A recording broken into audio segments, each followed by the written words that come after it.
Kia ora koutou katoa. What a privilege to be here today. What I'm doing with you today is going through a strategic presentation. It's a wander through the strategic landscape for the food and fibre sector here in New Zealand. I'm going to touch on who and what Te Puna Whakaaronui is. I'm going to talk about the importance of focusing on the opportunity. I'm going to touch on the New Zealand context, and importantly, I'm going to touch on the global context.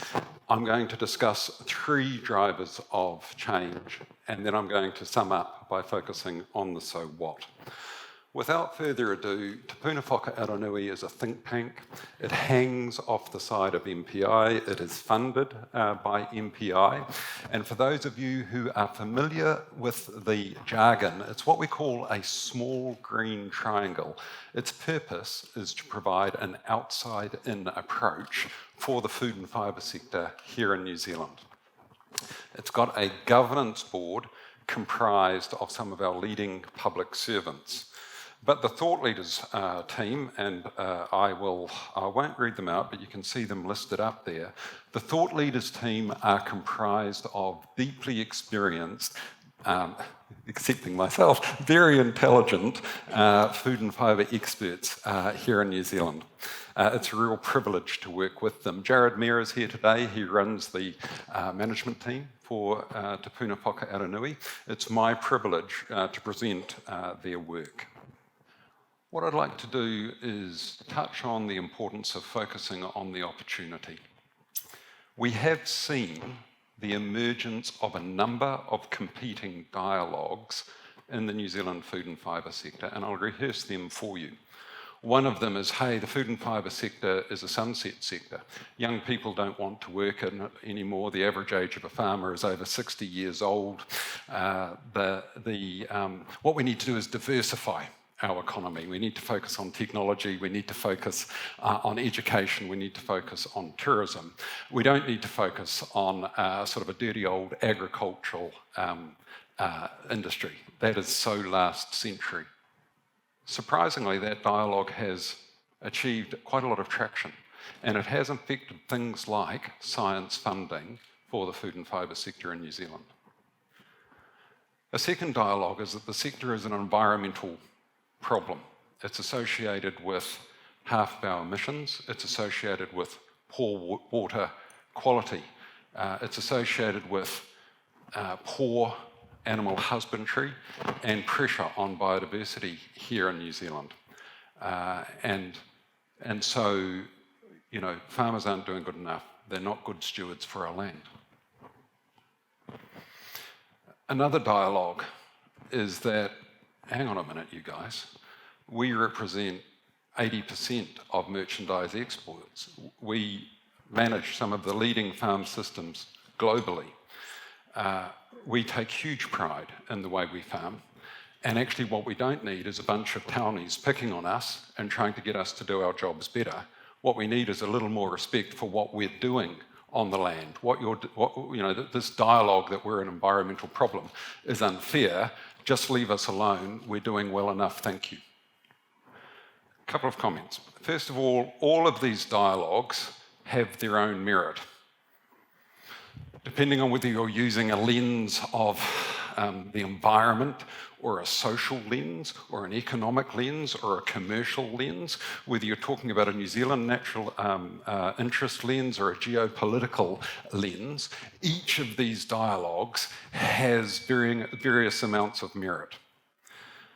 But what they're not is they're not complete strategies because they're not investable. And that's important. If you can't invest in it, you can't move forward in it. And what we need is strategy for this country which is investable and which will take us forward as a nation.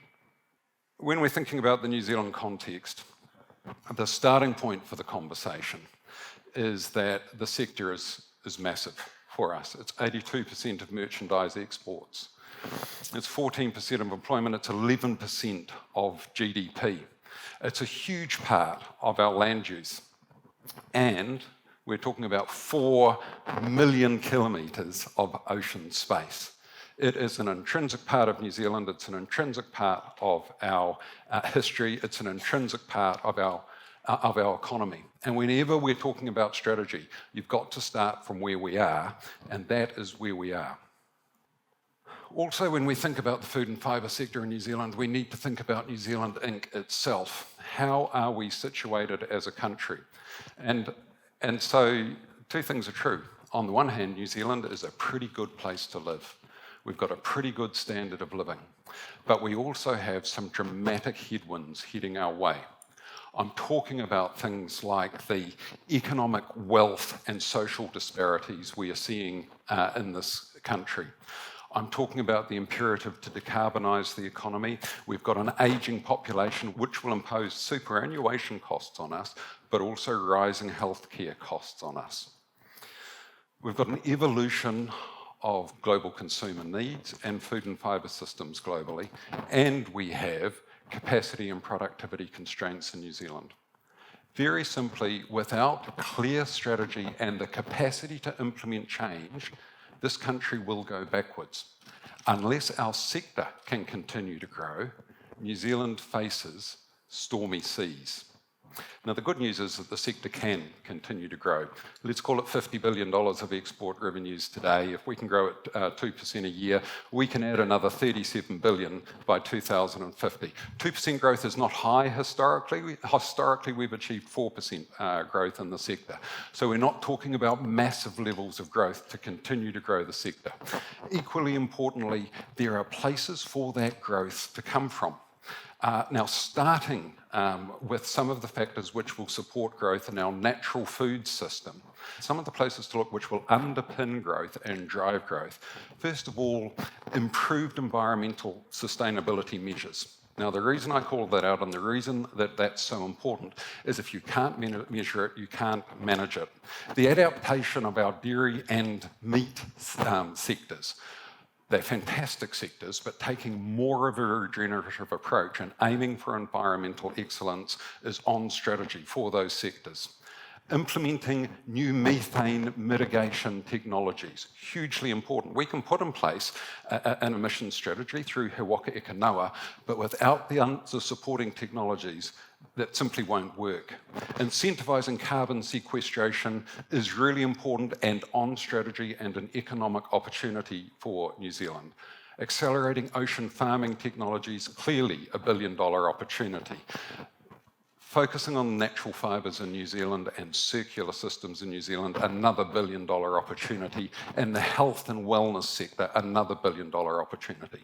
What I'm saying here is not only is there really good growth to be protected and enhanced in our current natural food system, but there are blue spaces for us to enter into that represent significant growth for this economy going forward. To support that, really deepening the food and fibre investment ecosystem is important because we do need new businesses, new billion-dollar industries to drive this economy forward. 4 things that are really critical. First of all, an absolute commitment to environmental excellence. And I want to take a moment here to focus on that. That is a huge assertion from Te Puna Whakaaronui. Why am I so confident about that? Taia ora, tangata ora. The land and the people together. A values level Tia Māori perspective about a reciprocal relationship between people and the land, caring for our lands and waters as part of nature, our lands and waters will care for us. That's one reason, and it's a values level reason, and it's part of who we are as farmers and New Zealanders. In my view, that's the most important reason. A second reason, though, if you're a little bit drier, is social licence to operate. Very simply, there's far more people in our towns and cities than what there are in our rural sector, and they demand environmental excellence. We know the politics of that. We've seen the politics of that play out in the media over the last few years. That idea of social licence isn't just a New Zealand construct, it's also necessary for us to sell our goods into international markets, and importantly, to position New Zealand. If we want to sell into the natural food segment, which we desperately want to do, we will have to position ourselves in a positive way in the space of environmental sustainability. Those two segments, they go together. One further reason. I've given you three, I'm giving you a fourth one. One further reason. All sectors in this country, enterprises and sectors, they grow until they hit a constraint. Variably, those constraints are financial constraints, demand-side constraints, or supply-side constraints. Supply-side constraints, catchments running out of water, catchments running out of nutrient leaching capacity. And so what you get is these supply-side constraints which suppress the growth of a sector. And so there are four reasons, and there are more, why environmental excellence is critical. Other things we need to do: alignment of incentives, investment and policy to enable and accelerate innovation, enabling the current natural food system, and sustained leadership to realise the potential in new sectors and markets.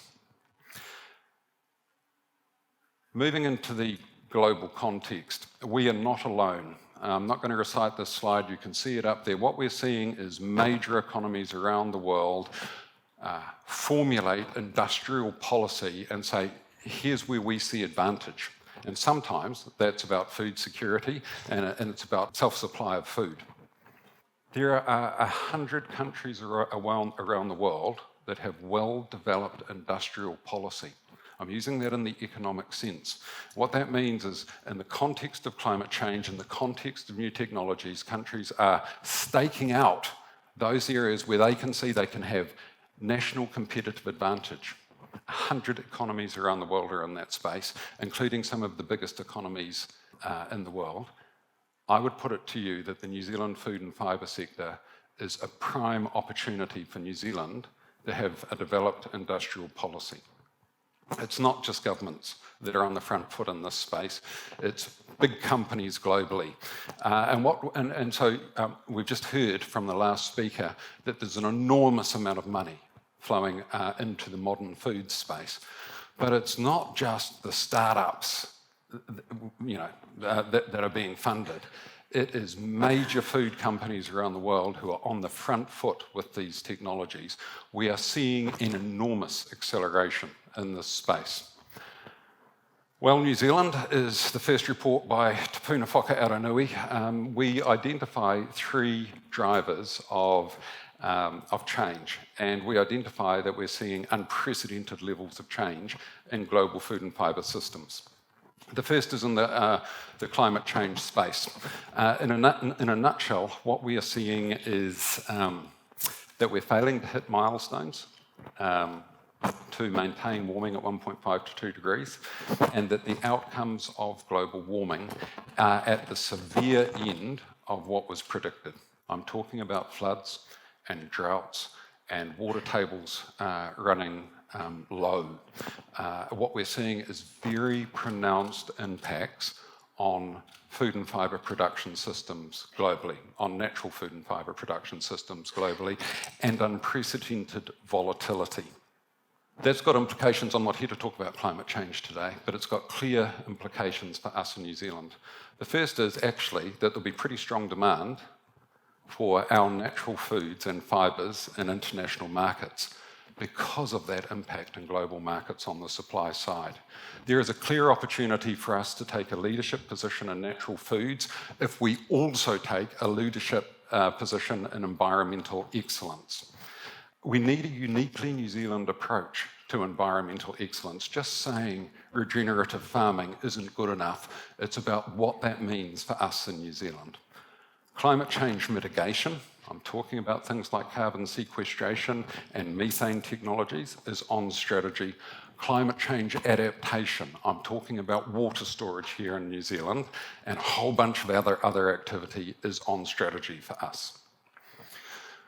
On the one hand, we are seeing the continued commoditisation of food. Most food and fibres around the world are sold on a commodity basis, but we are also seeing the continued growth of premium segments. Some of that's about health and wellness, and we think that's a space where New Zealand can play strongly. Some of it, happily, is about natural foods. Some of it is about being really climate conscious. So there are whole segments out there who are buying based on carbon footprint and ethical production. Some of it's longevity seekers, old people wanting to live longer. And they're just a few of the segments. What we're seeing is very significant growth and continued segmentation in international markets. That is both a threat and an opportunity for us here in New Zealand. It's a threat because some of these new technologies could substitute for our dairy and meat products around the world. It's an opportunity because by blending this technology with some of our natural foods and fibres, there are tremendous blue spaces in the area of functional foods and health and wellness, which we can enter. It's competitively very tough, but also a huge opportunity set and very exciting for us. The rate of change is critical, and that's why our next 2 reports will focus on modern foods, the rate of change, and then the opportunities for New Zealand to participate in this area of modern foods.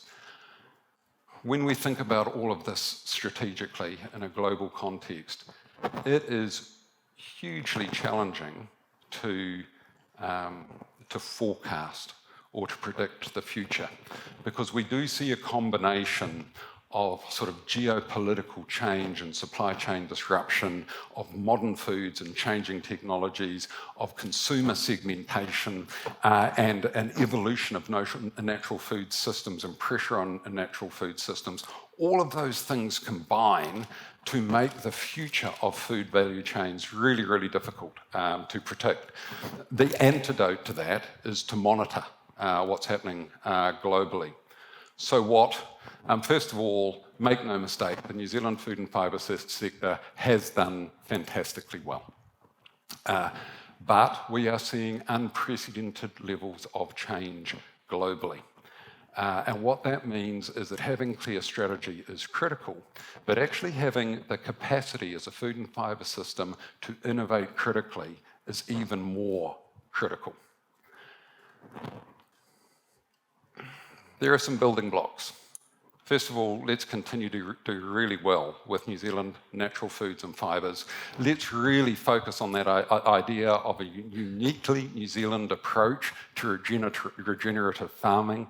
And let's not be scared of modern foods. Let's look at modern foods and say, hey, where can New Zealand play in this space to create new industries? From Te Puna Whakaaronui, what you'll see is a series of reports that will help inform the strategic dialogue of the fantastic progress being achieved across New Zealand. As a country, my aspiration is what we might see emerge as an industrial policy for New Zealand food and fibre that will take this country into the next century with confidence, environmental excellence, and financial prosperity. Thank you very much for your time this afternoon.